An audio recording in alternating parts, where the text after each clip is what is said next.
disampaikan melalui alat musik yang kata orang modern sekarang bernama gitar. Petikan demi petikan dimainkan menghasilkan alunan nada yang memukau setiap sudut penyimaknya. Sebut saja sape. Kenapa Kak Floy memilih alat musik sape? Karena kakek saya juga pemain sape.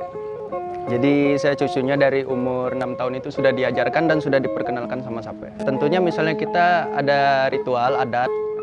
Sape ini kan ada dua jenis. Yang satu sape yang jenis ini, yang kedua itu namanya sape karang.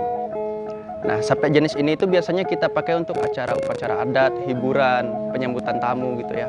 Tapi kalau sape yang senar dua itu yang dinamakan sape karang, itu buat pengobatan, buat acara zaman dulu itu kan zaman-zamannya suku Dayak masih suka perang, itu harus menari diiringi dengan alat musik ini.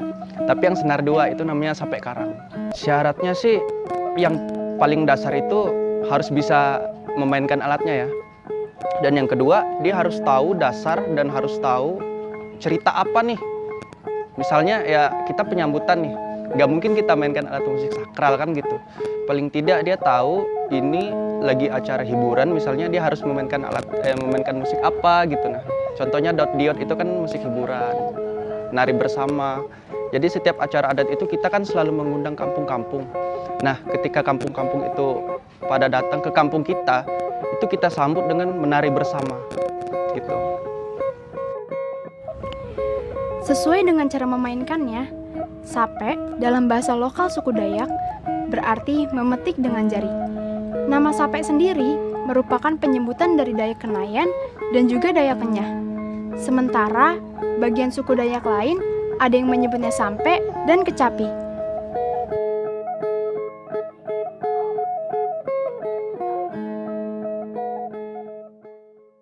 Halo, saya Fly.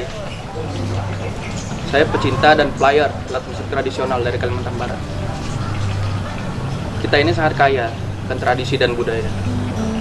Contohnya alat musik yang saya mainkan ini. Ini asli dari Kalimantan, suku Dayak. Sedangkan kita di Indonesia itu banyak sih. Bahkan saya pun tidak hafal suku apa aja yang ada di tanah air.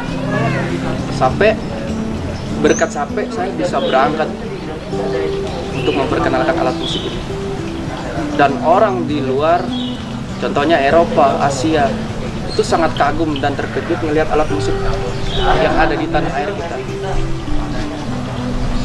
Untuk anak-anak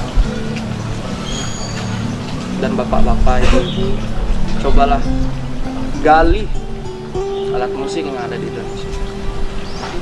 Karena kita sangat kaya, kita banyak. Tidak mesti kita memakai alat musik Eropa seperti yang ada atau yang udah-udah. Untuk sekarang, coba kita kembangkan alat musik tradisi yang ada di Indonesia ini sama-sama. Salam budaya.